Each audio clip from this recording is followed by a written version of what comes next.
guys, so today we're just going to go over how to teach a hand target and how we can use a hand target to teach an awesome recall. And your recall would be a way to get your dog to come back to you. So some traditional cues for that would be come or here, and the goal would be, if Fido is across the yard or across the house, we can go, Fido, come. Stick out our hand, Fido races across to tag our hand, and that is a way to make recalls very specific for dogs. Dogs will always be more successful if the behavior we're asking them to do is clear and specific. So if you think about recalls as a behavior in general, they can be pretty vague in the sense that, does come mean come halfway to you, come all the way to you, come to you and then zip around you? And our answer, we would want that to be no. We want come to mean come all the way to me and stop, so that if it was an emergency, I can grab your collar, I can ask you to do something else, I can clip on a leash, things like that. So to start training the hand target, we are going to basically present our open hand. Anytime you present something to a dog, they are likely to go sniff it. So we're going to capture that act of sniffing our hand with your marker. If you're using a clicker, you would click as soon as the dog's nose touches your hand. And if you are using a word like yes, you would say yes as soon as that nose touches your hand. So I'll demonstrate with Bentley.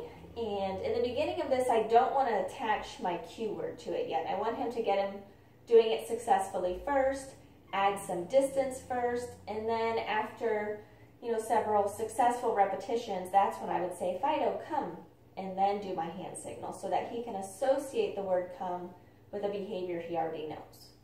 All right, ready? Free. So I'm going to present my hand. Yes. As soon as the nose touches, I'm going to mark that. Yes. Good job. Yes. Yes. Good job. He's doing that pretty easily, so I'm going to go ahead and add some distance by playing a little ping pong game where I can toss the treat across the room.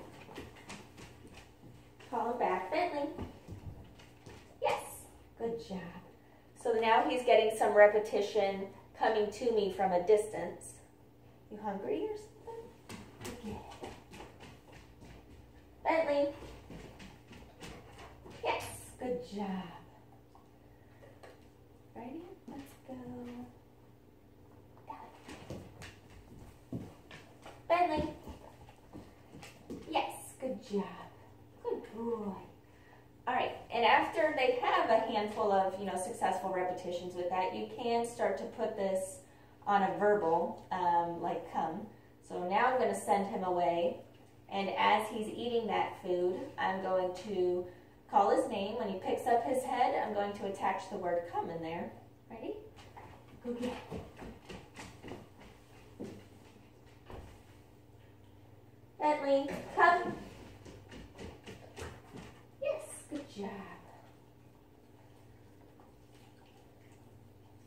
And you don't have to do this kneeling down. I'm only doing that because of my camera level. I would practice this, kneeling down, standing up, making sure your body or your back is not always bent over. Dogs are extremely visual. Bed.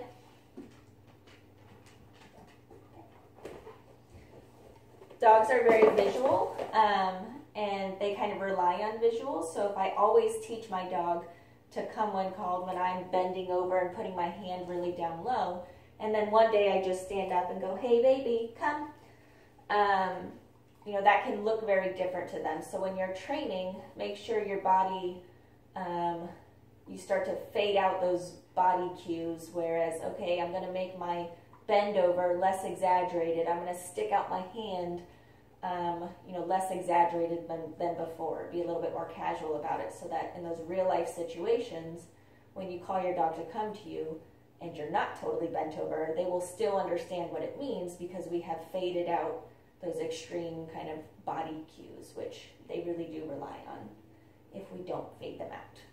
All right. Good luck, and email me if you have any questions.